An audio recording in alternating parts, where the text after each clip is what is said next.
untuk Alkitab mengatakan Kristus ketika dia datang di saat yang tidak terduga.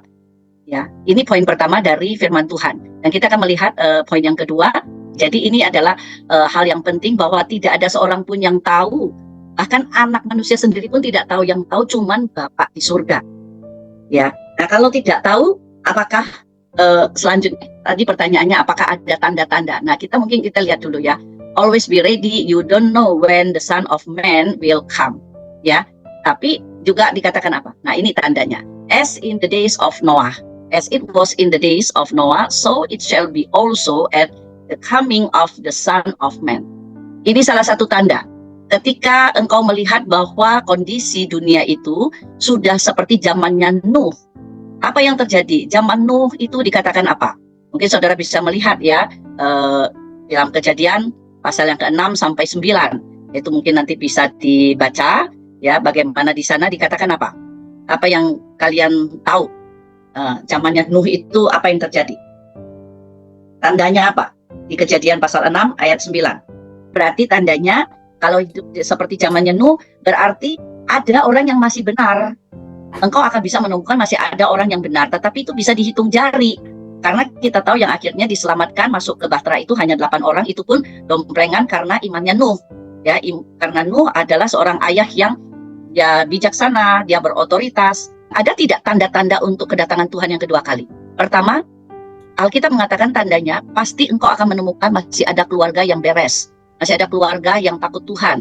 Masih ada orang tua dan suami yang masih dihormati istri. Nah, yang kedua kita lihat ayat 11. Nah, jadi ini adalah poin yang kedua.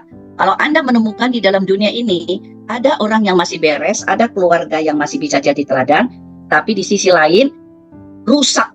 Ya, itu sudah mengalami kerusakan. Ya, bagaimana di dalam kehidupan tidak lagi ditemukan ada yang namanya hal yang beres. Itu kontras ya, jadi boleh kita katakan itu akan mengalami kontras. Nah, hal yang ketiga dalam Kejadian 6 sampai 9 itu apa yang ditemukan? Jadi intinya kalau dikatakan tandanya apa? Ya kita ingat 2 ayat di atas. Tidak ada seorang pun yang tahu kapan Tuhan datang. Tapi tanda-tandanya ya kita bisa melihat rusaknya moral, rusaknya sosial, ya, dan intinya ini bagian terakhir yang saya bisa kasih perhatikan. Ya, we are left with a question. If no man can know the day or hour, why are we given the numbers of days? Ya, artinya kalau memang nggak ada seorang pun yang tahu, terus ngapain kita bicara soal hari itu?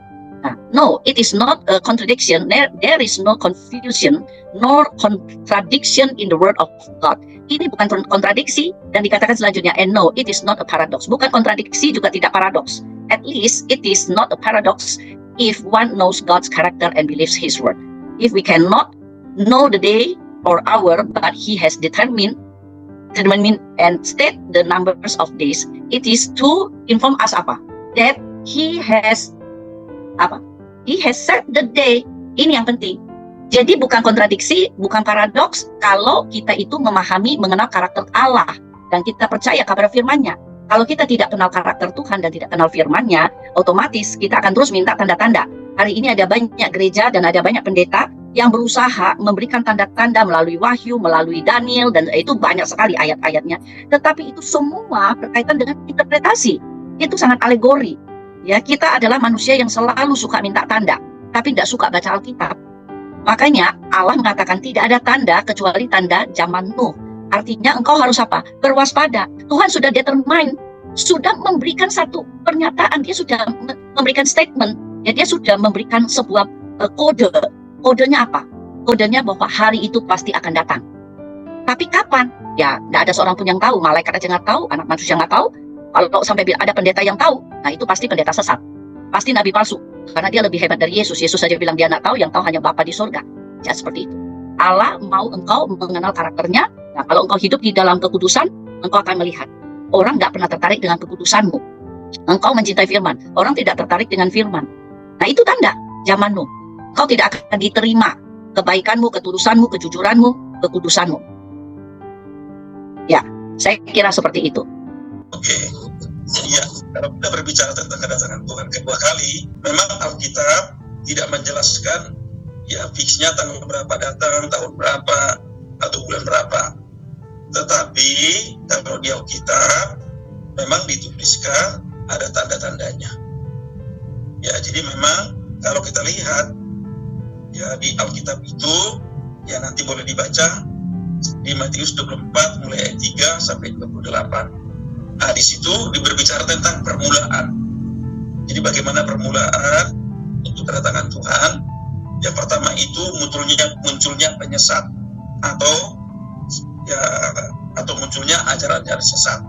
Ya, sekarang ini kan lagi viral ada juga ajaran sesat yang menyatakan bahwa Yesus bukan satu-satunya jalan keselamatan. Baru terjadi peperangan, ya ini sudah dengarkan. Jadi peperangan, akibat peperangan ini akan terjadi kelaparan.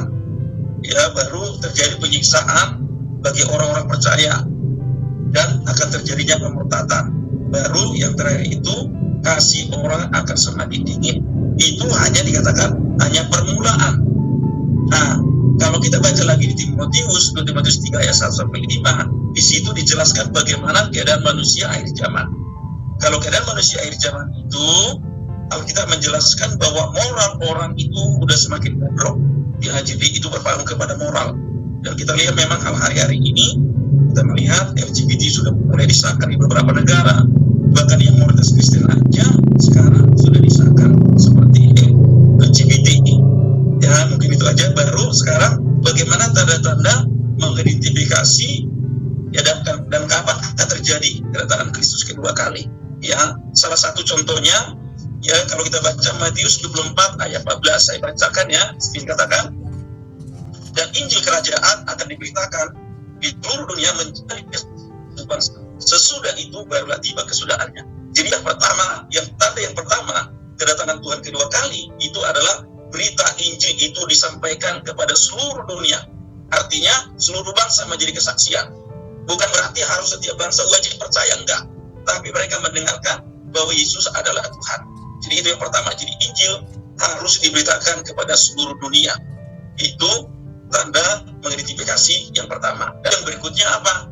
Kalau kita baca lagi di Alkitab ayat 15, ya, kitab Matius pasal 15 dikatakan, jadi apabila kamu melihat bangsa keji berdiri di tempat kudus, baru firman yang disampaikan Nabi Daniel, para pembaca hendaklah memperhatikannya.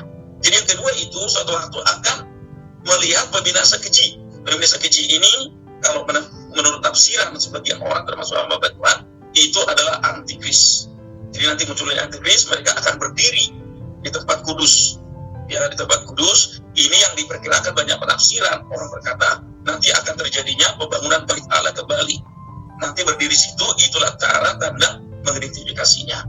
Jadi itu yang kedua. Yang ketiga adalah kalau kita baca dalam Matius 24 juga ayat 31 dikatakan, dan ia akan menyuruh keluar malaikat-malaikatnya dengan meniup sangkakala yang dahsyat bunyinya, dan mereka akan mengumpulkan orang-orang pilihannya dari keempat penjuru bumi, dari ujung langit yang satu ke ujung langit yang lain.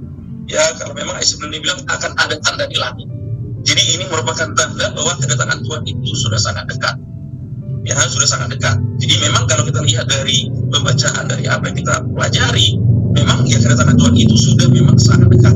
Karena Injil sudah diberitakan, hampir setiap bangsa sudah mendengarkan bahwa Yesus adalah Tuhan. Jadi penginjilan sudah banyak caranya, melalui YouTube, melalui apapun. Tapi yang berikutnya pembinasa keji ini yang belum. Ya, baru akan ada malaikat-malaikatnya keluar nanti, ada tanda-tanda di langit. Jadi mungkin ya kalau kedatangannya memang kalau yang jelas yang kita berkata ayat 36 dikatakan, tetapi tentang hari dan saat itu tidak seorang pun yang tahu, malaikat-malaikat di surga tidak, dan anak pun tidak, hanya Bapa sendiri. Jadi menurut persis kedatangannya itu hanya Bapa. Cuma kita sebagai orang percaya kita mengerti tanda-tandanya. Jadi waktu kedatangan Tuhan kedua kali kita tidak perlu kaget lagi. Yang penting kita persiapkan hidup kita masing-masing. Baik, yang menjadi kesimpulannya adalah pendeta mengatakan bahwa tanda-tanda kedatangan Yesus yang kedua kalinya belum tertera secara pasti dalam Alkitab, namun ada beberapa tanda-tanda yang mengatakan bahwa kedatangan Yesus yang kedua kalinya itu akan ada. Misalnya dapat kita lihat pada Matius pasal 24 ayat 1-28, di mana dijelaskan bahwa adanya saksi yang palsu mengenai bahwa Yesus Kristus itu bukanlah satu-satunya sang juru selamat. Kemudian akan adanya peperangan yang sangat besar, disertai dengan kelaparan akibat peperangan tersebut. Kemudian tidak akan ada kasih antara satu dengan yang lain, melainkan bahwa kasih umatnya tersebut akan hidup secara individualisme karena kasih yang semakin dingin. Lalu pada Matius pasal 24 ayat 14 dijelaskan bahwa tanda kedatangan Yesus itu bahwa seluruh umat manusia akan menjadi saksi dalam memberitakan kebenaran Yesus Kristus. Lalu kemudian tanda yang kedua itu adalah bahwa seluruh manusia akan ada umat yang anti Kristus. Lalu pada Matius pasal 24 ayat 31 di mana bahwa ada tanda yang ketiga di mana di langit akan keluar malaikat-malaikat. Nah, itu adalah beberapa tanda-tanda dari kedatangan Yesus yang kedua kalinya. Jadi, konsep dari kedatangan Yesus yang kedua kalinya ini perlu buat kita semua umat manusia dalam mempersiapkan diri secara spiritualisme untuk terus tetap siap, karena kedatangan Yesus yang kedua kalinya itu bisa secara tiba-tiba dan bahkan tidak terduga. Oleh karena itu, mari semua umat Kristus untuk terus-menerus bersiap dan tetap teguh imannya kepada Tuhan dan setia kepada Yesus Kristus.